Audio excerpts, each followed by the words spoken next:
It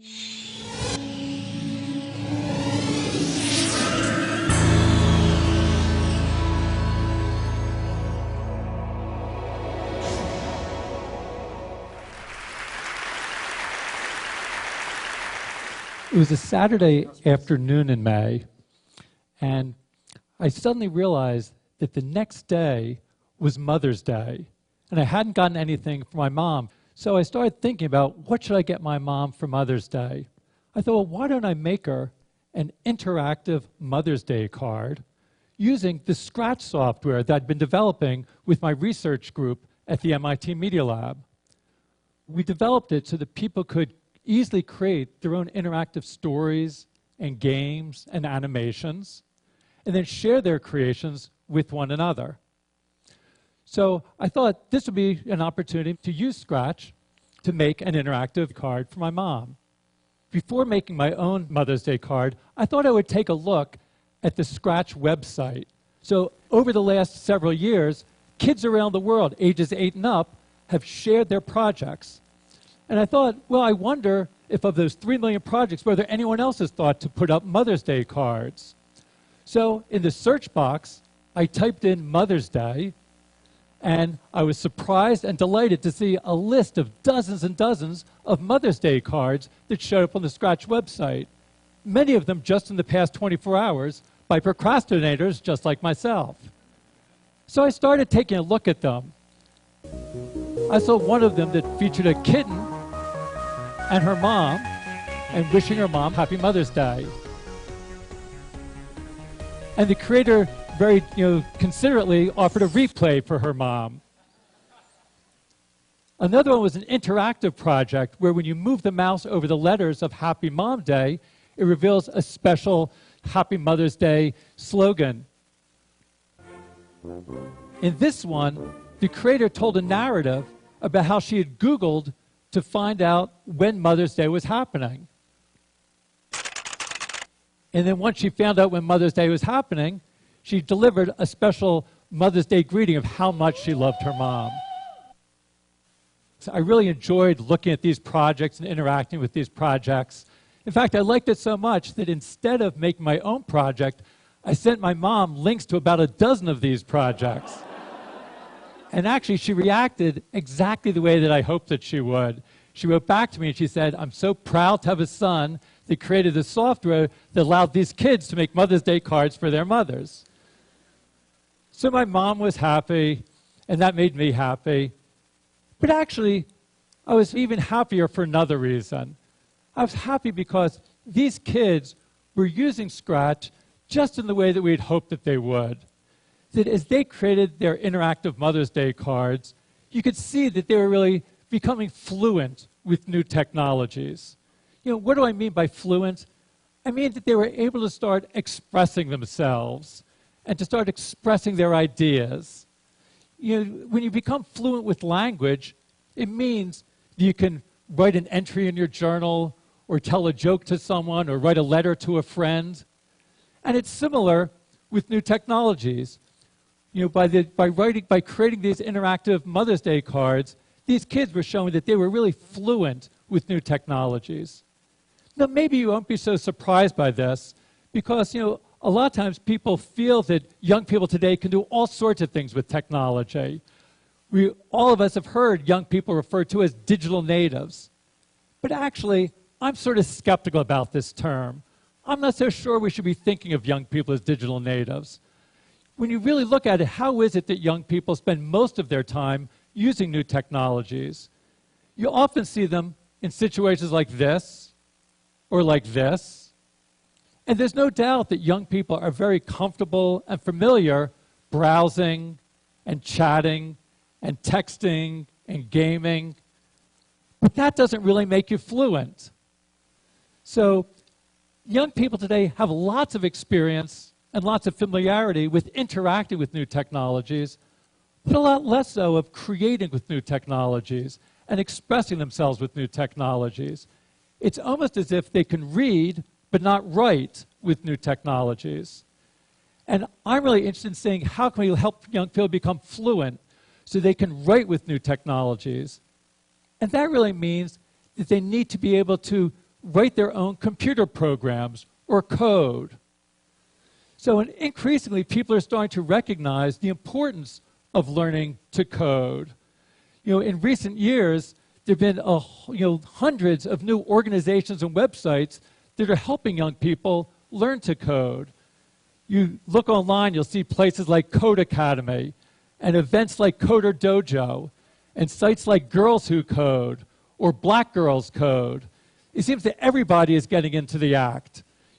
Just at the beginning of this year, at the turn of the new year, New York City Mayor Michael Bloomberg made a New Year's resolution that he was going to learn to code in 2012. A few months later, the country of Estonia decided that all of its first graders should learn to code. And that triggered a debate in UK about whether all the children there should learn to code. Now, for some of you, when you hear about this, it might seem sort of strange about everybody learning to code. When many people think of coding, they think of it as something that only a very narrow sub-community of people are going to be doing. And they think of coding looking like this. And in fact, if this is what coding is like, it will only be a narrow sub-community of people with special mathematical skills and technological background that can code. But coding doesn't have to be like this. Let me show you about what it's like to code in Scratch. So in Scratch, to code, you just snap blocks together. In this case, you take a move block, snap it into a stack, and those stacks of blocks control the behaviors of the different characters in your game or your story. In this case, controlling the big fish. After you've created your program, you can click on Share and then share your project with other people so that they can use the project and start working on the project as well. So, of course, making a fish game isn't the only thing you can do with Scratch. Of the millions of projects on the Scratch website, there's everything from animated stories to school science projects to anime soap operas to virtual construction kits to recreations of classic video games to political opinion polls to trigonometry tutorials to interactive artwork and, yes, interactive Mother's Day cards. So I think there's so many different ways that people can express themselves using this, to be able to take their ideas and share their ideas with the world. And it doesn't just stay on the screen. You can also code to interact with the physical world around you. Here's an example from Hong Kong, where some kids made a game and then built their own physical interface device and had a light sensor. So the light sensor detects the hole in the board, so as they move the physical saw, the light sensor detects the hole and controls the virtual saw on the screen and saws down the tree. We're going to continue to look at new ways of bringing together the physical world and the virtual world and connecting to the world around us. This is an example from a new version of Scratch that we'll be releasing in the next few months. And we're looking again to sort of be able to push you in new directions. Here's an example. It uses the webcam. And as I move my hand, I can pop the balloons, or I can move the bug. So it's a little bit like Microsoft Connect, where you interact with gestures in the world, but instead of just playing someone else's game, you get to create the games. And if you see someone else's game, you can just say, see inside, and you can look at the stacks of blocks that control it. So there's a new block that says how much video motion there is. And then if there's so much video motion, it will then tell the balloon to pop. The same way that this uses the camera to get information into Scratch, you can also use the microphone. Here's an example of a project using the microphone. So I'm going to let all of you control this game using your voices.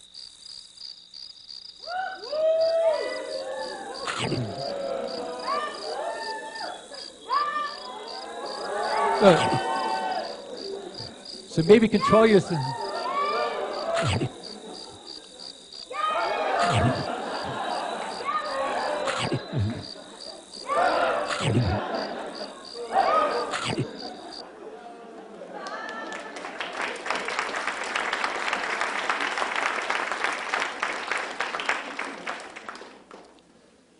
As kids are creating projects like this, they're learning to code, but even more importantly, they're coding to learn.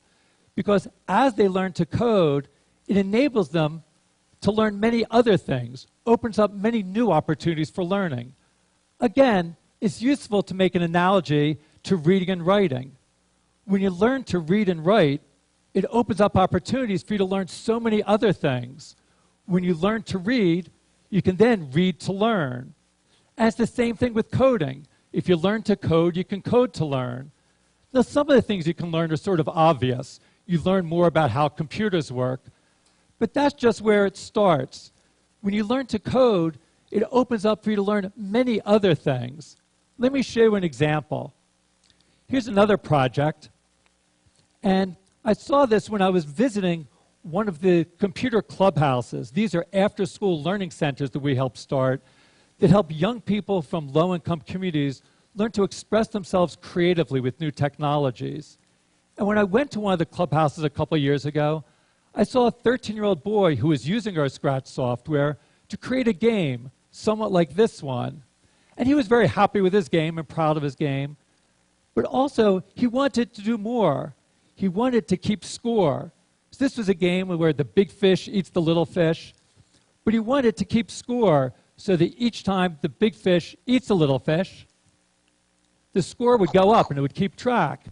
And he didn't know how to do that. So I showed him that in Scratch, you can create something called a variable. I'll call it score. And that creates some new blocks for you. And it also creates a little scoreboard that keeps track of the score. So each time I click on change score, it increments the score. So I showed this to the clubhouse member. Let's call him Victor. And Victor, when he saw that this block would let him increment the score, he knew exactly what to do. He took the block and he put it into the program exactly where the big fish eats the little fish. So then, each time the big fish eats the little fish, it will increment the score, and the score will go up by 1. And it's in fact working. And he saw this, and he was so excited, he reached his hand out to me, and he said, "Thank you, thank you, thank you." And what went through my mind was, how often is it that teachers are thanked by their students for teaching the variables? It doesn't happen in most classrooms. But that's because in most classrooms, when kids learn about variables, they don't know why they're learning it. It's nothing that really they can make use of. When you learn ideas like this in Scratch, you can learn it in a way that's really meaningful and motivating for you, that you can understand the reason for learning variables. And we see that kids learn it more deeply and learn it better. Victor I'm sure had been taught about variables in schools, but he wasn't paying attention. Now he had a reason for learning variables. So when you learn through coding and coding to learn, that you're learning it in a meaningful context, and that's the best way of learning things. So as kids like Victor are creating projects like this, they're learning important concepts like variables, but that's just the start. As Victor worked on this project and created the scripts, he was also learning about the process of design, how to start with a glimmer of an idea and turn it into a fully fledged functioning project, like you see here. So he was learning many different core principles of design, about how to experiment with new ideas, how to take complex ideas and break them down into simpler parts, how to collaborate with other people on your projects, about how to find and fix bugs when things go wrong, how to keep persistent and to persevere in the face of frustrations when things aren't working well. Now, those are important skills that aren't just relevant for coding. They're relevant for all sorts of different activities. Now, who knows if Victor is going to grow up and become a programmer or a professional computer scientist? It's probably not so likely, but regardless of what he does, he'll be able to make use of these design skills that he learned, regardless of whether he grows up to be a marketing manager or a mechanic or a community organizer. That these ideas are useful for everybody. Again, it's useful to think about this analogy with language. When you become fluent with reading and writing, it's not something that you're doing just to become a professional writer. Very few people will become professional writers, but it's useful for everybody to learn how to read and write. Again, the same thing with coding. Most people won't grow up to become professional computer scientists or programmers, but those skills of thinking creatively, reasoning systematically, working collaboratively, skills you develop when you code in Scratch are things that people can use no matter what they're doing in their work lives. And it's not just about your work life. Coding can also enable you to express your ideas and feelings in your personal life. Let me end with just one more example. So this is an example that came from after I had sent the Mother's Day cards to my mom. She decided that she wanted to learn Scratch. So she made this project for my birthday and sent me a happy birthday Scratch card. Now, this project is not going to win any prizes for design, and you can rest assured that my 83-year-old mom is not training to become a professional programmer or computer scientist. But working on this project enabled her to make a connection to someone that she cares about, and enabled her to keep on learning new things and continue to practice her creativity and developing new ways of expressing herself. So, as we take a look and we see that Michael Bloomberg is learning to code, all of the children of Estonia learn to code, even my mom has learned to code, don't you think it's about time that you might be thinking about learning to code? If you're interested in giving it a try, I'd encourage you to go to the Scratch website at scratch.mit.edu and give a try at coding. Thanks very much.